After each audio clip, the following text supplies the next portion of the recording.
बिस्मिल्लाहिर्रहमानिर्रहीम अल्हम्दुलिल्लाहि रब्बिल आलमीन वस्सलातु वस्सलामु अला सय्यिदिल अंबिया'i वल मुरसलीन मुहम्मदिन व आलिहि व सहबिहि अजमईन अम्मा बअदु फ़अऊज़ु बिल्लाहि मिनश शैतानिर रजीम बिस्मिल्लाहिर्रहमानिर्रहीम या अय्युहल्लज़ीना आमनुत्तक़ुल्लाहा व क़ूलू क़ौलन सदीदा सदक़ल्लाहुल अज़ीम व क़ाला नबिय्यु सल्लल्लाहु अलैहि वसल्लम अल मुस्लिमु मन सलिमल मुस्लिमून मिन लिसानिही व यदिही औ कमा क़ाल अलैहि सलातु व तस्लीम। अज़ीज़ बुज़ुर्गों,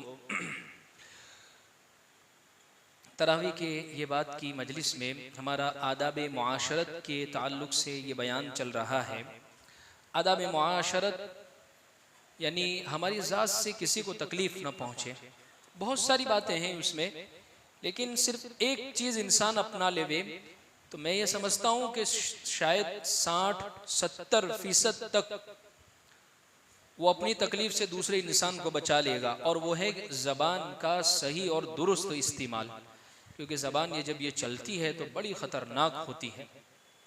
इसीलिए इस सिलसिले की हदीस मैंने पढ़ी है कि प्यारे आका फरमाते हैं, मुसलमान वो हैं जिसके हाथ और ज़बान की तकलीफ से लोग महफूज रहें। हुज़ूर अकरम सल्लल्लाहु अलैहि वसल्लम ने उसको मुसलमान कहा है पक्का, जो न ज़बान से किसी को तकलीफ़ देता है न हाथ से किसी को तकलीफ़ देता है।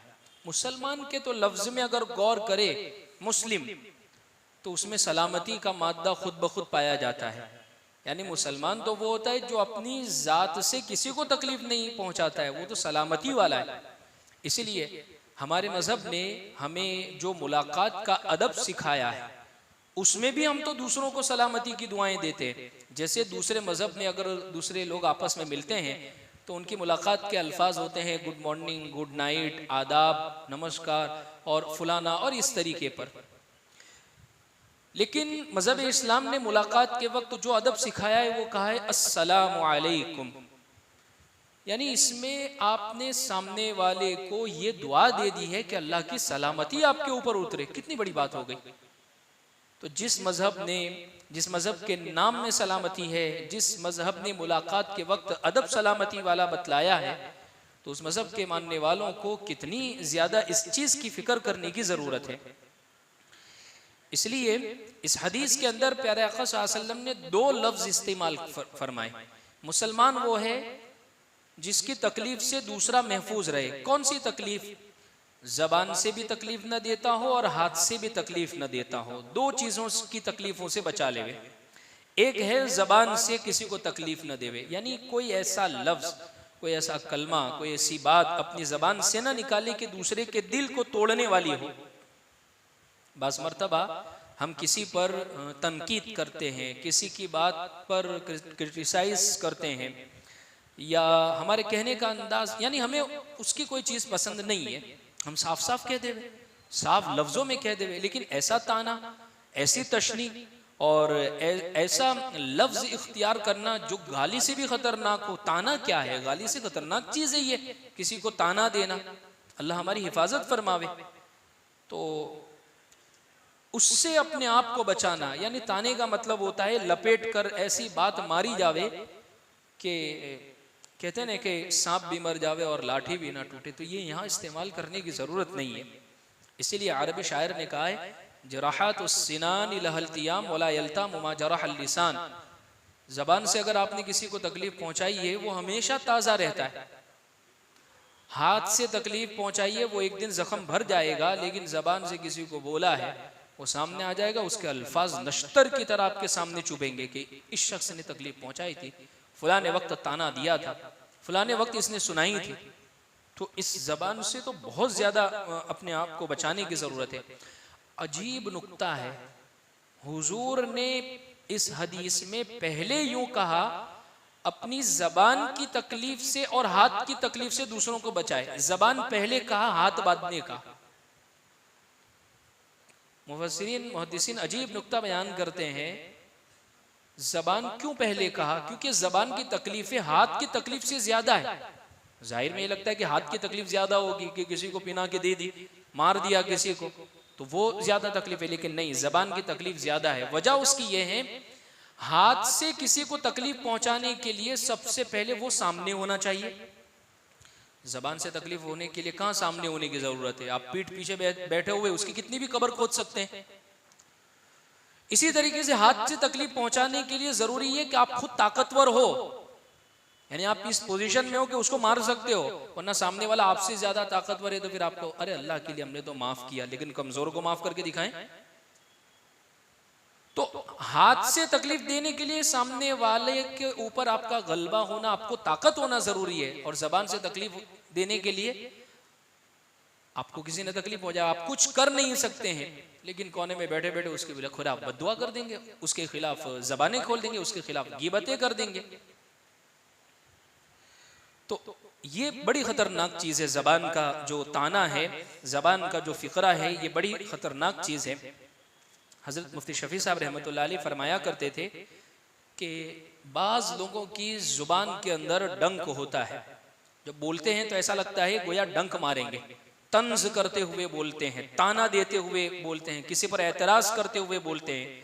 उनके अंदाजे गुफ्तगू से दिल के अंदर गोया गिरहें पड़ जाती हैं। फिर उसके बाद हजरत ने एक किस्सा सुनाया कि किसी अजीज के घर में गए तो देखा कि उनकी बहू बहुत गुस्से में है और जबान से अपनी सास को ईरान तुरान की सुना रही है। सास भी पास बैठी हुई थी। उन साहब ने सास से पूछा कि क्या बात हो गई, ये बहू इतने गुस्से में क्यों है? तो जवाब में सास ने कहा कुछ भी तो नहीं हुआ है, सिर्फ दो बातें बोली, उसमें तो इतना नाच रही है। ये होता है ना, हम भी कहते हैं कि दो बातें बोल दी मैं बड़ी हूं तो, लेकिन सास की वो दो बातें बड़ी खतरनाक थी। हजरत ने पूछा भाई वो दो बातें क्या है? सिर्फ दो बोल ये मैंने बोले कि तेरा बाप गुलाम है और तेरी माँ लौंडी है। अब जाहिर सी बात है, ये अल्फाज आप देखिए, ये दो बोल है, ये आग लगाने वाले काम कर रहे हैं। तो ऐसे जुमले बोलने से अल्लाह हमारी हिफाजत फरमावे। तो ये जबान का डंक बड़ा खतरनाक है। इसीलिए कहा जाता है पहले तोलो और फिर बोलो। जबान को इस्तेमाल करने से पहले जरा हम ये सोच लेवे कि इसका नतीजा क्या होगा, दूसरे पर इसका क्या असर पड़ेगा। इसीलिए हदीस पाक में आता है जब सुबह का वक्त होता है, जिस्म के सारे आज़ा जबान के सामने हाथ जोड़कर खड़े हो जाते कि देख तेरा इस्तेमाल सही कर लेना, तू अगर सही चली तो हम सही सालिम, तू अगर गलत चली तो मारा तुझे नहीं जाएगा, थोबड़ा हमारा फूटेगा, तकलीफें हमारी हमें पहुंचेगी, जिस्म के दूसरे हिस्से को तकलीफें पहुंचेगी। तो इसलिए वो जबान के सामने हाथ जोड़कर खड़े होते हैं। इसलिए जबान जो है ना वो अल्लाह की बहुत बड़ी नेमत है।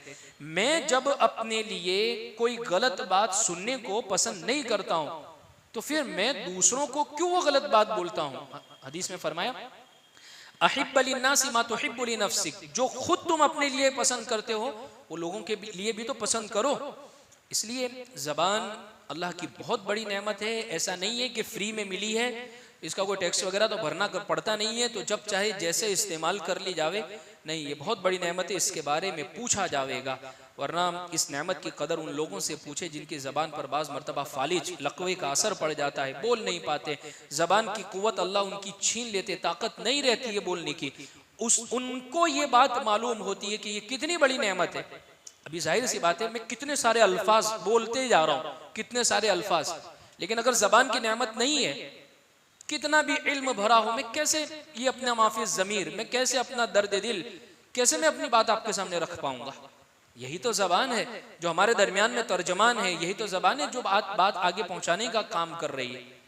तो इसको बहुत सही तौर पर सोच कर बोलने की ज़रूरत है। इसीलिए एक हदीस में हुज़ूर ने फरमाया, जहन्नम में इंसान को सबसे ज्यादा औंधे मुंह डालने वाली अगर कोई चीज़ है तो वो ज़बान है। यानी ऊंधे मुंह अगर इंसान गिराया जाएगा जहन्नम में तो उसका जो सबब होगा वो ज़बान होगा। इसलिए एक लम्हा, एक लहजा भी कभी भी अपनी ज़बान का इस्तेमाल जो है ना वो गलत न करे। ज़बान हमेशा सही तौर पर हमारी चलनी चाहिए। अच्छा, ज़बान से जैसे कहा ना इस हदीस में ज़बान की तकलीफ से दूसरों को बचाना, तो सिर्फ यही नहीं है कि ताना तशनी, ये ज़बान की तकलीफ़ों में ये बात भी शामिल है कि मसलन आपने किसी से वादा कर लिया, अब उस वादे को पूरा करना ये आपकी जिम्मेदारी है।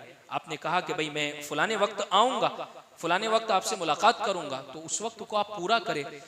मैं तो ये समझता हूँ कि वादा पूरा करना तो गोया हमारे अंदर से ख़त्म ही हो गया है।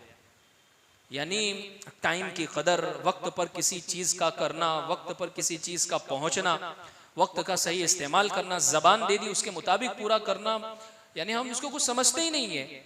हदीस पाक में अगर हम गौर करते हैं तो ये दूसरों को तकलीफ देने वाली बात है। शादी ब्याह के मौके पर क्या होता है, निकाह की मजलिस में हमने लिखवा दिया है 5 बजे का निकाह।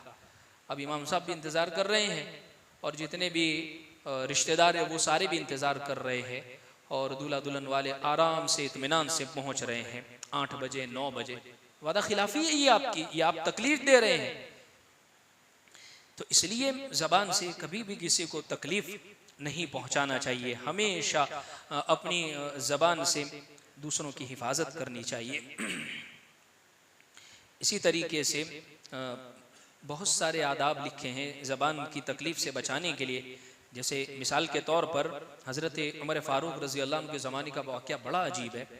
एक मरतबा एक शख्स हज़रत उमर के दौर में मस्जिद नबवी में आकर वाज़ किया करता था। एक शख्स, हज़रत अम्मी आयशा रज़ी अल्लाह अन्हा का कमरा बिल्कुल मस्जिद नबवी से जुड़ा हुआ, लगा हुआ था। अच्छा, उस ज़माने में लाउड स्पीकर वगैरह तो थे नहीं। वो साहब की आवाज़ बहुत बुलंद थी, ऊंची आवाज़ थी। अच्छा, वो आवाज़ अम्मी आयशा रज़ी अल्लाह अन्हा के कमरे में पहुंचती। आप इबादत में, ज़िक्र, तिलावत, दूसरे कामों में मशगूल होती और वो आवाज़ से उनको बड़ी तकलीफ पहुंचती।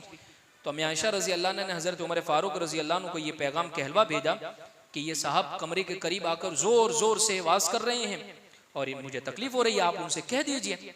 हज़रत उमर रज़ी अल्लाह अन्हु ने उनसे बुलाकर समझाया कि भाई देखो, आवाज़ अपनी आहिस्ता रखो और बल्कि अपने आवाज़ को बंद कर दो, इसकी वजह से बड़ी तकलीफ पहुंचती है। कुछ दिन तो वो साहब नजर नहीं आए। चंद रोज के बाद फिर आए और फिर वही उनका मसला शुरू हो गया, जोर जोर से आवाज करना। दोबारा उनको बुलाया और हजरत उमर रजी अल्लाह अन्हु ने ये कहा कि आखिर तुमको मना कर चुका हूं, फिर भी अब बाज नहीं आ रहे हैं। आइंदा अगर मुझे ये इत्तिला मिली कि यहाँ आकर तुमने ये वाज किया है तो लकड़ी की छड़ी तुम्हारे ऊपर तोड़ दूंगा। हजरत उमर तो फिर हजरत उमर थे। अशद्दुहुम फी अम्रिल्लाह, उमर ऐसे नहीं कहा गया कि अल्लाह के मामले में तो वो गुस्से हो जाए, गजबनाक हो जाते थे, बर्दाश्त नहीं करते थे हजरत उमर। छड़ी तोड़ दूंगा, इतना मारूंगा कि तुम्हारे ऊपर लकड़ी टूट जाएगी।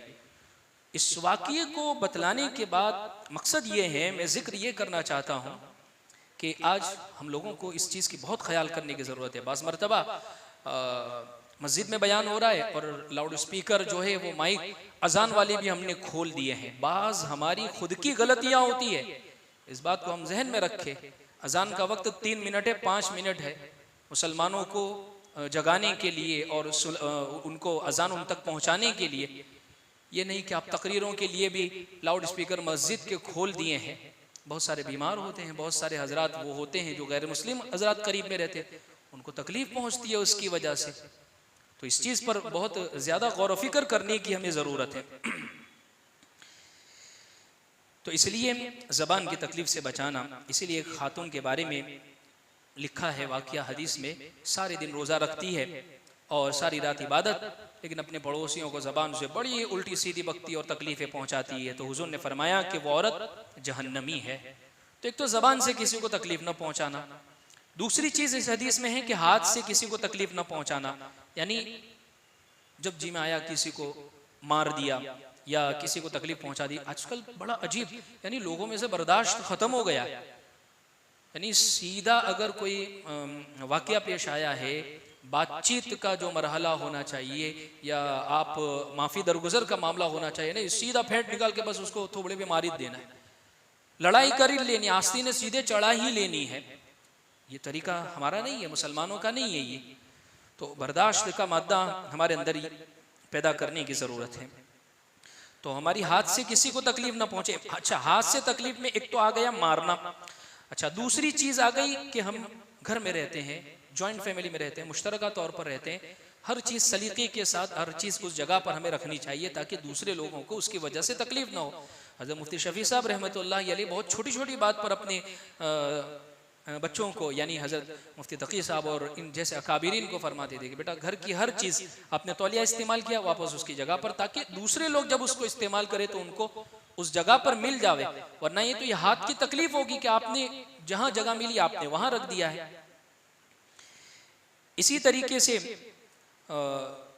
बाज़ मरतबा ये भी बात होती है तकलीफ पहुंचाने के अंदर कि आपने किसी को कह दिया कभी आपसे मुलाकात करेंगे, आपके साथ इतने वक्त पर हम खाना खाएंगे, इतने वक्त हम पहुंचेंगे, और इत्तिला किए बगैर आपने खबर भी नहीं दी कि मैं नहीं पहुंच पाऊंगा, मैं नहीं आ पाऊंगा। अब वो सामने वाला आपका इंतजार कर रहा है, तो ये भी लोगों को तकलीफ पहुंचाना है।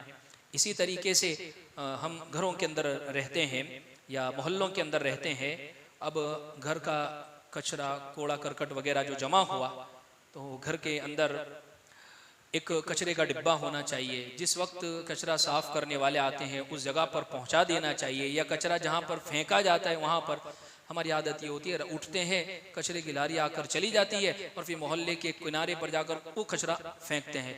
फ्लैट में ऊपर से रहने वाले वो कचरा गिराते नीचे, कौन आ रहा है कौन जा रहा है कोई फिक्र नहीं। ये मुसलमान है कि मुसलमान भी है, और मुसलमान का मतलब होता है कि अपने हाथ से किसी को तकलीफ नहीं, अपनी ज़बान से किसी तकलीफ नहीं, इसके अमल के ज़रिए से सबको तकलीफ पहुंचेगी। ये आदाब मुआशरत है। एक अच्छा इंसान, आप अच्छे कपड़े पहनकर, एजुकेटेड होकर, अच्छी तालीम लेकर अच्छे इंसान नहीं कहलाएंगे, आपके अखलाक ये लोगों को बतलाएंगे कि आप कितने अच्छे हैं, आपके अमल के ज़रिए से लोगों को पता चलेगा। तो इसी तरीके से न ज़बान से किसी को तकलीफ पहुंचावे, न हाथ से किसी को तकलीफ पहुंचावे। अल्लाह रब्बुल इज़्ज़त ने कुरान में यही तो फरमाया कि या अय्युहल्लज़ीना आमनू उदखुलू फ़िस्सिल्मि काफ़्फ़ा, के ईमान वालो तुम इस्लाम के अंदर पूरे पूरे दाखिल हो जाओ। तो खैर इस हदीस में अल्लाह के नबी सल्लल्लाहु अलैहि वसल्लम ने ख़ास तौर पर यह बात इरशाद फरमाई कि मुसलमान वो होता है जिसकी ज़बान से, जिसकी हाथ से बहुत सारे लोग उसकी तकलीफ़ों से महफूज रहते हैं, यानी दूसरों को तकलीफ़ कभी भी वो पहुँचाने वाला नहीं होता है। इसलिए इस चीज़ की हमें ख़ास तौर पर कोशिश करनी चाहिए, ज़बान से गलत न बोलने वाले बने, न गीबत, न चुगलखोरी, न किसी पर बहतान लगाना, न किसी के बारे में ज़बानें खोलना, और हाथ से किसी भी तरह की तकलीफ़ दूसरों को पहुँचाने वाले न बने। अल्लाह से हम दुआ करते हैं अल्लाह हमें इन बातों पर अमल की तौफ़ीक़ अता फ़रमाए। व आखिर दावाना अनिल हम्दुलिल्लाहि रब्बिल आलमीन।